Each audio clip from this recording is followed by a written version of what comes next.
L'initiative du groupe de la Haye a démontré une chose, l'application du droit international relevait principalement de la volonté des États. Pour mettre fin au génocide à Gaza, la trentaine d'États réunis ici à Bogota, sous la coprésidence de la Colombie et de l'Afrique du Sud, sont parvenus à un accord. Cette conférence se conclut par 6 mesures concrètes pour mettre fin à l'impunité d'Israël. Première, interdiction des transferts d'armes vers Israël. La deuxième mesure, c'est la fermeture des ports aux navires transportant du matériel militaire à destination d'Israël. La troisième, c'est l'interdiction du transport d'armes par des navires naviguant avec des pavillons nationaux. La quatrième concerne la révision des contrats publics complices de l'occupation illégale. La cinquième concerne le soutien aux enquêtes et aux poursuites pour crimes de guerre et crimes contre l'humanité. La sixième mesure consiste à soutenir la compétence universelle pour garantir justice à toutes les victimes palestiniennes.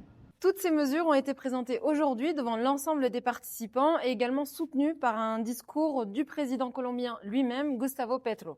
Ces mesures ont également été présentées devant les parlementaires colombiens au Sénat. À l'issue de ce sommet, j'ai pu accorder quelques interviews ici à la presse à Bogota, à la presse nationale, mais également internationale, et j'ai rejoint un rassemblement de soutien à la Palestine qui se tenait devant le ministère des Affaires étrangères. Cette conférence d'urgence du groupe de la Haye n'est qu'un début, mais elle envoie d'ores et déjà un signal fort à la communauté internationale. Elle témoigne de la réappropriation par le Sud global de tous les instruments du droit international pour faire respecter les droits de l'homme.